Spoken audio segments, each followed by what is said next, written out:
Assalamualaikum warahmatullahi wabarakatuh. Baiklah, di sini kelompok kami akan membahas mengenai analisis risiko dan kontrol internal pada tata kelola IT. Studi kasus bidang akademik dengan COVID Framework. Sebelumnya, perkenalkan kelompok kami yang terdiri dari saya, Muhammad Afdal Muski, dan Hamzah Aditya. Baiklah, selanjutnya akan dibacakan oleh Hamzah Aditya. Pertama, risiko. Perkembangan ilmu pengetahuan dan teknologi yang berlangsung sangat cepat mempunyai dampak secara global terhadap pemakaian teknologi itu sendiri. Perkembangan teknologi ini yang banyak dipengaruhi oleh sikap dan perilaku dari pengguna teknologi itu sendiri. Usaha perusahaan untuk tetap mengembangkan infrastruktur teknologi informasi tentunya bukan hanya akan mempermudah mereka dalam menjalankan usaha, tetapi di sisi lain teknologi informasi akan membawa dampak buruk bagi perusahaan. Dampak buruk inilah disebut dengan risiko. Tata kelola TI, IT, Information Technology. Governance merupakan struktur hubungan dan proses untuk mengarahkan dan mengendalikan organisasi untuk mencapai tujuan dan menambahkan nilai ketika menyeimbangkan risiko dibandingkan dengan TI dan prosesnya. Next. Objective for Information and Relay Technology. Pertama, memberikan kebijaksanaan yang jelas dan latihan yang bagus bagi IT governance, bagi organisasi di seluruh dunia untuk membantu manajemen senior untuk memahami dan mengatur risiko-risiko yang berhubungan dengan TI. Kedua, menyediakan referensi best business practice yang mencakup keseluruhan proses bisnis organisasi dan memaparkannya dalam struktur aktivitas-aktivitas logis yang dapat dikelola dan dikendalikan secara efektif. Ketiga, menyediakan kerangka kerja IT governance dan petunjuk kontrol objektif yang rinci bagi manajemen pemilik proses bisnis, pemakai dan auditor. Next. Model Maturi. Model Maturi untuk mengontrol proses IT sehingga manajemen dapat mengetahui di mana posisi organisasi sekarang dan di posisi mana organisasi ingin berada. Paling tidak posisi maturity sebuah organisasi terkait dengan keberadaan dan kinerja proses IT governance dapat dikategorikan menjadi 6 tingkat, yaitu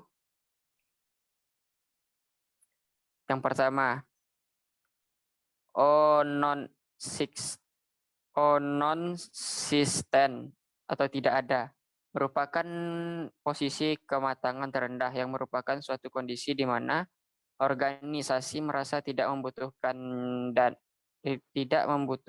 adanya mekanisme proses IT governance yang baku, sehingga tidak ada sama sekali pengawasan terhadap IT governance yang dilakukan oleh organisasi. Yang kedua, inisial atau inisialisasi.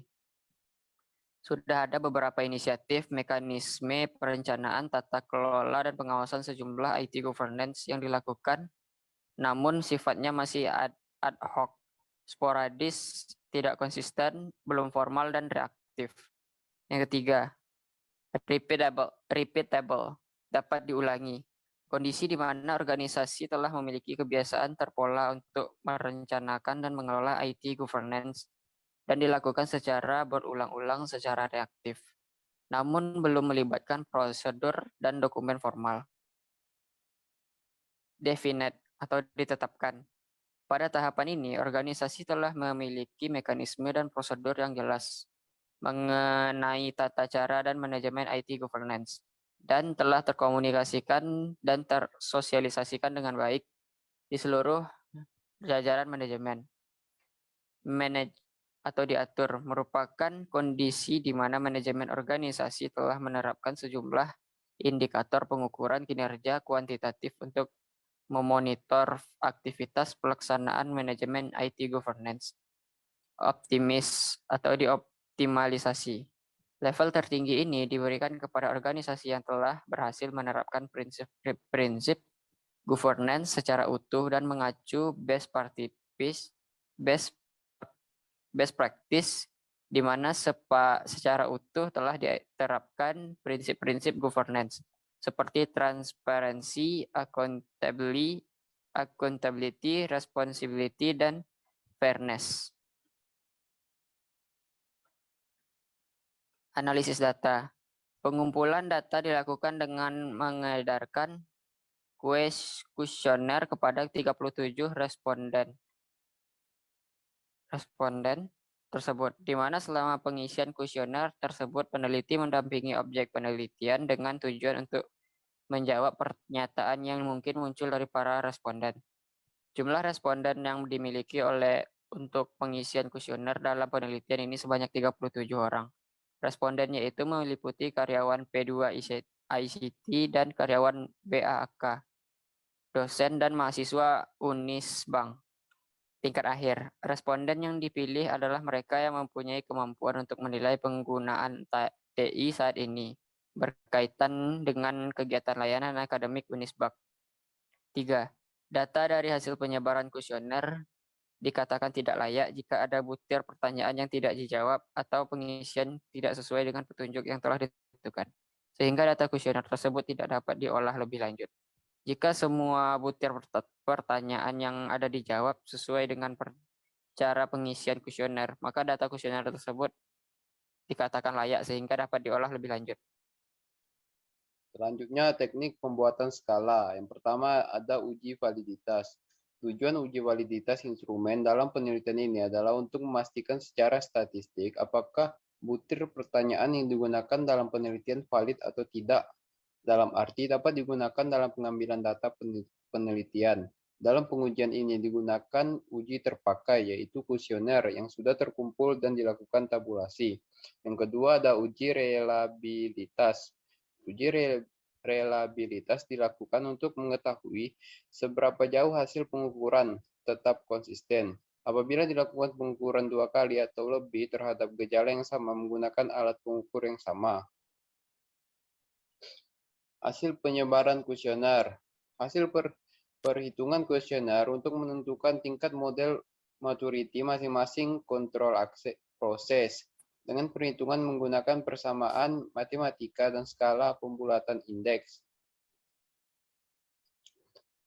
Yang pertama, deliver and support.